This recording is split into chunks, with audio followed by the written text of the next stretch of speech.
상처가 나거나 크게 어디를 다치면 제일 먼저 여러분 뭐 하죠?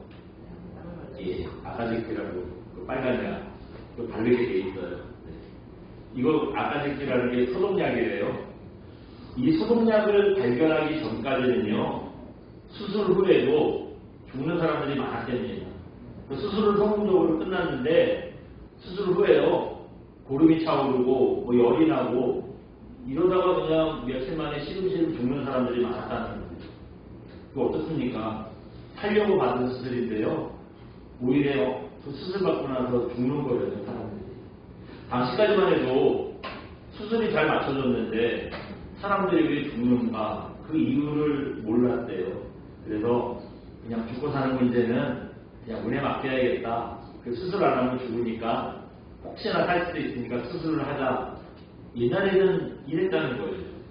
그러다가 영국의 한 젊은 의사가요, 왜 수술을 잘 하고 났는데 오름이 나고 열이 나고 그러다 죽는지 그 이유를 밝혔습니다. 바로 이분이에요. 네. 누구래요? 조지 프리스터. 예. 근데 저분이 뭘 발견한 분이래요? 최초로 소독 수술법을 발견한 분이라는 겁니다. 이분이 수술한 데가 세균에 감염돼서 죽는다는 사실을 이걸 발견한 거예요. 그러면 세균에 감염된 걸 어떻게 하느냐? 이분이 그래서 어떻게 했냐면요, 페놀로 나쁜 세균을 소독할 수 있다는 것을 발견했어요. 지금은 여러분 페놀이 1급 발암물질입니다. 그래가지고요, 이거 사용 금지가 된 그런 물질이에요. 근데 이때만 해도요, 페놀이 여러 사람 살렸대요. 암으로 죽는 건 차후의 문제고, 어쨌든 이 페놀로 여러 사람 살렸다는 거예요. 그래서 그때부터 수술 도구도 페놀로 소독하고요, 의사의 손도 페놀로 소독하고요, 그 다음에 수술 부위도 페놀로 소독을 했다는 거예요. 그랬더니 수술이 잘못돼서 죽는 경우는 있어도 이제는 나쁜 세균에 감염돼서 죽는 일은 거의 없어졌다는 겁니다. 그럴 정도로 완벽하게 소독이 됐어요. 재밌는 사실도 그 중에 하나 있어요. 여러분 리스테린이라고 아시죠? 그 양치질 대신 각을 하는 그거 구강 충결제 그거 있잖아요. 이 리스테린이 어떻게 만들어졌냐면요, 미국의 조셉 로렌스라는 사람이 이 조지 프리스터의 세미나를 들었대요. 그 소독에 대한 세미나를 듣고 거기서 아이디어를 얻어서 구강청결제를 만들었대요. 그리고 이거 물건 이름을 뭐라고 지을까 하다가 그 조셉 프리스터한테 아이디어를 얻어서 이 사람 이름을 따서 지었다는 거예요. 리스터, 리스테린. 이름이 비슷하죠? 거기서 이제 따서 이름을 줬다는 거예요. 근데 중요한 사실은 이 조셉 리스터라는 사람이요, 독실한 페이커 교도였다는 겁니다. 페이커 교도는 어떤 사람들이냐 하면, 뭐 우리도 신실하게 예수님 따르다고 하지만 사실 우리랑 비교도 안 되게 정말 신실하게 신앙생활을 하는 그런 사람들이 있어요. 이 기독교의 한 그 건실한 교단입니다.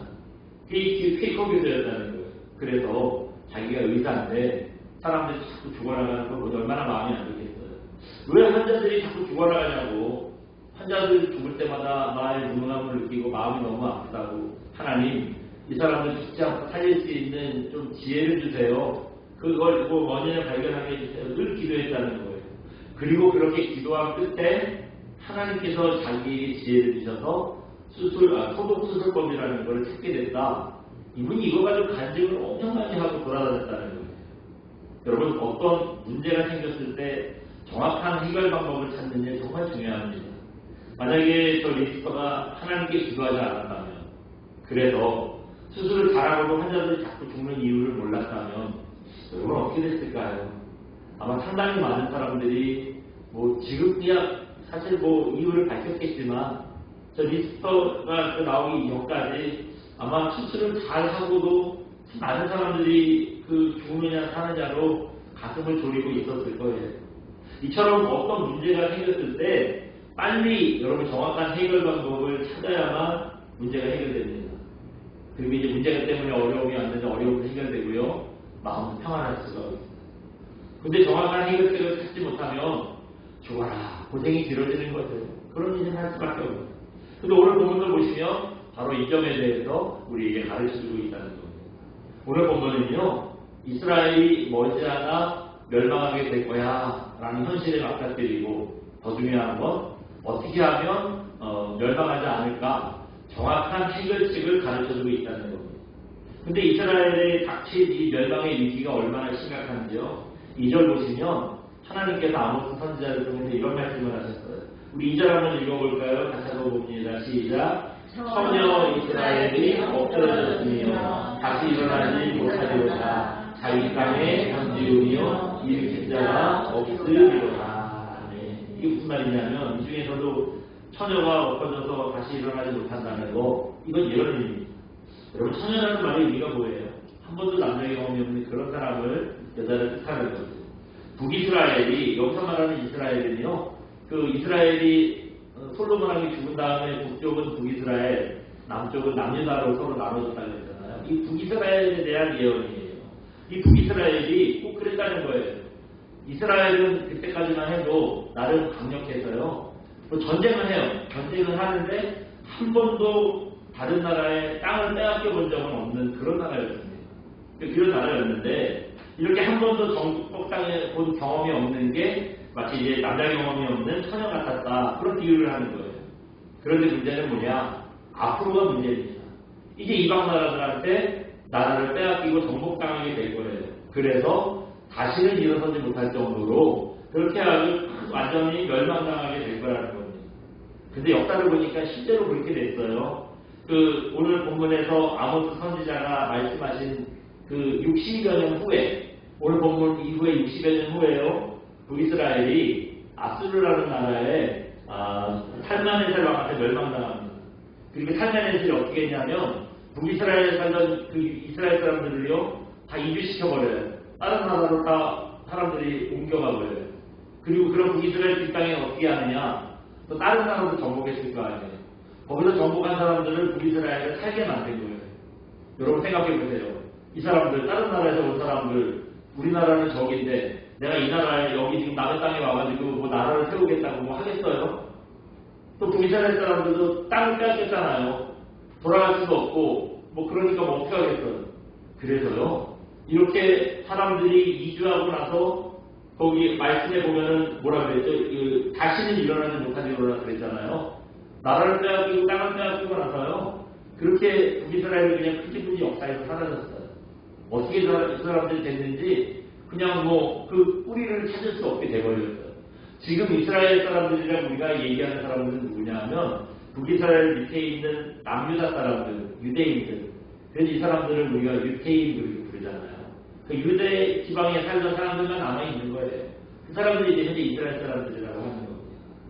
그래서 또 그렇게 그뿐 아니에요. 3절을 보시면 뭐라 그러냐면 1000명이 행군해서 나가는 성읍이 몇 명이 남을 거래요? 100명. 100명이 행군하고 나가는 사람들은 몇 명이 남을 거래요? 10명. 예, 그러니까 온 국내가요 10분의 1로 쪼그라들게 된다는 거예요. 그렇게 될 정도로 완전히 나라가 그야말로 박살이 날 거라는 겁니다. 그게 앞으로 북이스라엘에 대한 하나님의 예언이에요. 근데 그런 멸망의 소식 중에도 뜻밖의 감사한 소식이 있어요. 뭐냐면 아직은 살 기회가 있다는 겁니다. 앞으로 이렇게 될 수 있는데 근데 살 기회가 있다는 거예요. 아직 이스라엘이 멸망당한 건 아니잖아요. 지금 이 말씀이 있고 나서 60년 후에 멸망당하게 될 거다. 그러니까 60년 동안 준비 잘하면 살 수 있다는 거예요. 어떻게 하면 멸망이 오지 않을지, 멸망당하지 않을 해결책을 가르쳐 주시는 게 바로 오늘 본문이었습니다. 그럼 어떻게 살 수 있느냐? 오늘 보면 4절이 그 얘기를 해주고 있어요. 우리 4절 말씀 한번 읽어봅니다. 시작. 여호와께서 이스라엘 족속에게 이와 같이 말씀하시기를 너희는 나를 찾으라 그리하면 살리라. 이스라엘에 살 길이 있대요. 어떻게 하면 산대요? 나를 찾으라. 하나님을 찾는 겁니다. 설교를 시작하면서 그리스도가 소독 방법을 찾아서 스스로의 죽는 사람들을 이제 얻게 한 것처럼 여러분 우리도요 하나님 찾으래요. 그게 정확한 방법이에요. 그러면 살 수 있게 된다는 겁니다. 그렇다면 하나님을 찾으라고 하셨는데 어디 가서 하나님을 찾아야 될까요? 우리는 하나님을 찾으라 그러면 어디 가야 만날 수 있을까? 하나님을 어디 가야 찾을 수 있을까? 이걸 생각하게 되죠. 그런데 여기서 하나님께서 하나님을 찾으라 하시고 그런 개념은 아니었어요. 그러면 하나님을 찾는다는 게 뭐냐? 한번 보여주시겠어요? 네. 같이 읽어봅니다. 하나님을 찾는 것, 장소가 아니라 하나님과 연결되는 것입니다. 저기 TV를 다시 설치했잖아요. 자꾸 습관이 돼가지고 제가 TV를 보려고 저 뒤에서 나오는데, 예. 우리가 찾는다 그러면 우리는 뭘 생각하죠? 어디 있을까? 이런 장소를 우리 생각해요. 주일날 교회 오려고 하는데 여러분 성경책 없어져 보세요. 우리는 그 교회를 어떻게 오죠? 딱 예배 시간 맞춰가지고 이거 5분이 막혀. 시간도 없는데 찾으려고 그러는데 교회가 난리 나요. 그래가지고 지난주에 내가 성경책을 어디다 뒀더라, 책상 위에 뒀나, 차에 뒀나, 교회에서 안 가져왔나, 여러분 이런 생각을 하잖아요. 이때 책상 위, 뭐 차, 교회, 이게 다 장소지요. 찾는다고 하면서 성경책이 물에 젖었을까, 어디가 찢어졌을까, 이런 상태를 얘기하진 않아요. 근데 5절에 보시면 찾아라 라고 말씀하시고요. 그 장소를 생각하지 말라는 그런 의미의 말씀을 하세요. 우리 5절을 한번 읽어봅니다. 같이 봅니다. 시작. 베델을 찾지 말며 길갈로 들어가지 말며 브에스바로도 나아가지 말라. 길갈은 반드시 사로잡히겠고 베델은 비참하게 될 것이라 하셨나니. 아멘. 여기 보니까 이스라엘 사람들이 다 어디를 찾았어요. 베델로 가면 하나님을 만날 수 있을까 해서 베델로 가려고 했어요. 또 그 다음에 길갈로 가면 하나님을 찾을 수 있을까 해서 길갈로 가볼까 그랬다는 거예요. 또 브에스바로 가면 하나님을 만날 수 있을까 해서 브에스바로 갔다는 거예요. 이렇게 사람들은요, 하나님을 찾는다고 하면서 다 베델로 가고 길갈로 가고 브에스바로 가고 이런 장소를 생각해요. 근데 하나님께서 뭐라고 하시죠? 거기 가면 나를 만날 수 있어. 그렇게 말씀하셨나요? 아니에요. 거기가 아니라는 거예요. 베델을 찾지 말고 길갈로도 찾지 말고 브에스바로도 찾지 말래요. 왜냐? 왜 거기 가지 말라고 그러겠어요? 가봐야 하나님이 안 계시거든요. 하나님께서 거기 계시지 않기 때문이에요. 주석에 보니까 이 베델, 길갈, 브에스바 왜 여기를 사람들이 가려고 했냐? 이 사람들이 여기가 뭐 하는 곳이냐 하면 다 우상숭배하는 중심지였다는 겁니다. 여러분 성경에서 많이 들어본 장소잖아요. 베델, 길갈, 브에스바 많이 들어본 장소고 우리에게 익숙한 장소고 뭐 거룩한 일들이 하나님을 만나고 하는 일들이 일어났던 장소인데 근데 지금 이 당시에는 그가 뭐 하는 데라고요? 우상숭배하는 중심지였어요. 그 나라가 변한 거예요. 그 하나님을 만나고 그 하나님을 만나는 역사적인 일들이 있었던 곳인데 그 좋은 곳이니까 거룩한 곳이니까요. 이 우상숭배하던 그런 버릇이 들어와서 여기서 하나님을 만났지 신을 만날 수 있는 장소인가 보다. 그래서 하나님 만나는 장소를요 우상숭배하는 장소로 바꿔버린 거예요. 그게 가봐야 하나님 안 계시죠. 왜 자꾸 가라는 거예요? 가지 말라는 거예요. 여러분 우상숭배하는 데가 하나님 찾으니 그 하나님께서 계시겠어요? 하나님은 이런 장소에 매이시는 분이 아닙니다. 하나님은요 이 세상 어디나 다 계시는 분이에요. 그래서 베델, 길갈, 브에스바 이런 장소에 묶어두고 거기만 가야 하나님을 만날 수 있다고 생각하는 거 이거 하나님은 잘 모르고 하는 얘기라는 거예요. 그 당시 사람들 수준이 그랬다는 거예요. 하나님이 어디 계신가도 모르고 하나님을 좀 찾으려고 그래도 제대로 된 데 가서 찾아야죠. 하나님이 뭐 어디나 다 계시지만 특별히 안 계실 만한데 그런 데 가서 하나님을 찾겠다고 하는 말이니 이 사람들이 하나님을 얼마나 잘 모르고 있습니다. 요한복음 4장 22절 보시면 그래서 주님이 이런 말씀하셨어요. 한번 보여주시겠어요? 네, 같이 읽어봅니다. 시작. 예수께서 이르시되 여자여 내 말을 믿으라. 이 산에서도 말고 예루살렘에서도 말고 너희가 아버지께 예배할 때야 이르리라. 요한복음 4장 21절 말씀. 아멘. 이 말씀은요 사마리아 성에 사는 수가성 여인이랑 예수님께서 나눈 대화입니다. 당시 유대인들은 예루살렘에 성전이 있었어요. 아까 북이스라엘이 망하고 다른 나라 북이스라엘에 사는 사람들은 다른 나라로 이주시키고 또 이 땅 빈 땅에는 다른 나라의 사람들이 들어와 살게 만들고 그랬다. 그러다 보니까 그 땅이 어디냐 하면 북이스라엘 사람들의 중심 땅이 사마리아라는 동네였어요. 그래서 사마리아 역사적으로 시간이 많이 흐르고 나서 뭐 이스라엘 사람들이 완전 다 나간 건 아니었어요. 찌끄레기 같은 사람들이 남았는데 또 이방인들이 들어왔잖아. 또 결혼하고 자리 잡고 살다 보니까 자기네들은 이스라엘 사람이라고 생각하는데 진짜 이스라엘 사람들이 보니 이 사람들은 이방 사람들이라고 피가 섞인 사람들이에요. 그 이스라엘 사람들은 인정하지 않았어요. 그래서 사마리아 사람들은 그래도 우리가 이스라엘 사람이라고 생각을 해서 우리도 하나님께 예배해야 하고요. 사마리아 사람들은 성전을 그리신산에다가 성전을 만들어놨어요. 예루살렘에 있는 성전에는 사마리아 사람들 못 들어오게 했거든요. 그러니까 그리신산에다가 자기네들도 성전을 져놓고 이제 거기서 우리는 하나님을 섬기겠다 하는 겁니다. 그런데 사람들이 하나님께서 성전이란 장소에 계실 것이라고 생각했어요. 만약에 여러분 생각해보세요. 한나라시에 이렇게 우리처럼 모든 이 지구상에 있는 모든 교회들이 주일날 11시에 여러분 예배를 드리면 하나님은 어디 가서 그 예배를 받으실까요? 네? 사마리아 성전에서 예배를 받으실까요? 예루살렘 성전에서 예배를 받으실까요? 수가성녀에게 이게 궁금했던 거예요. 그래가지고 예수님께 그걸 물어봤어요. 그때 예수님의 답변이 바로 그 말씀입니다. 이산, 여기서 보고 노란색 보죠? 이산에서도 말고, 또 그 다음에 뭐래요? 예루살렘에서도 말고. 이산이라는 건 아까 말씀드린 사마리아 성전이 그리신산에 있다고 그랬죠. 그 그리신산에서도 말고, 예루살렘 성전이 있는 산에서도 말고, 그 다음에 뭐라 그래요? 하나님께 예배할 때가 올 거예요. 그러니까 뭐 하나님을 그리신산 성전, 뭐 예루살렘 성전 이런 장소에 두려고 하지 말라는 거예요.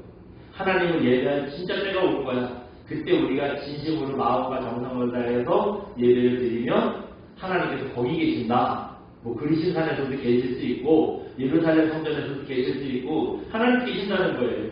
이걸 오늘 본문과 연결해 보면 어떤 것이냐? 하나님을 찾으라고 할 때 무슨 뭐 길갈에 가서 찾을까, 베델에 가서 찾을까, 뭐 브에셀에 가서 찾을까 이런 장소를 생각하지 말고요. 하나님과 연결되어 있는 상태를 생각하라는 거죠. 여러분 예배라는 게 뭐죠? 하나님 만나는 시간이잖아요. 하나님이 경배하는 시간이고 하나님께서 찾아오시는 시간이고 하나님과 우리가 만나는 시간이 예배입니다. 오늘 본문에서 하나님을 찾으라 그리하면 살리라 그러셨을 때 하나님을 찾으라는 건요. 하나님과 우리가 연결되어 있어야 한다는 의미예요. 어디 가서 찾을까? 하나님께서 오늘은 뭐 어느 교회 가서 뭐 예배를 받으실까? 그렇게 하나님께서 이 교회를 정해주시면 우리가 다 거기로 가야 되잖아요. 근데 하나님께서 연결되어 있는 거지 장소를 얘기하는 게 아니라는 거예요. 하나님과 연결되어 있어야 우리가 살 수 있다 말씀을 하시는 거예요. 앞에서도 말씀드렸습니다만 당시 이스라엘 사람들은요. 하나님을 찾을 때 하나님과의 관계를 생각하지 않았어요. 하나님께서 어디 계실까 하는 장소만 생각했어요. 근데 하나님께서는 장소가 아니라 우리와의 관계를 중요하게 생각하시는 그런 거예요. 레위기에 보면은 그 하나님께서 제사를 이런 거 드려라 어떻게 드려라 하는 제사의 방법을 가르쳐 주시는 말씀이 있거든요. 근데 그 가르쳐 주신 제사 중에 속죄제랑 화목제라는 게 있어요. 속죄제라는 게 뭘까요? 말 그대로예요. 죄짓고 하나님께 속죄받기 위해서 드리는 제사가 속죄제예요. 그렇다면은 속죄제를 왜 드리느냐? 물론 방금 말씀드린 대로 죄를 용서받기 위해서 드리는 것도 맞아요. 또 한 가지 이유가 있어요. 그게 뭐냐면 하나님과 끊어진 관계가 연결되기 위해서 드리는 거예요. 하나님은 죄와 상관없는 분이시잖아요. 죄 있는 사람들에게 상종을 안 하시는 분이세요. 그래서 하나님과 우리가 관계가 끊어진 채로 살 수 없잖아요. 그러니까 하나님께 그 속죄제사를 드리면 이제 죄를 용서받았으니까 다시 하나님과의 관계가 연결되는 거예요.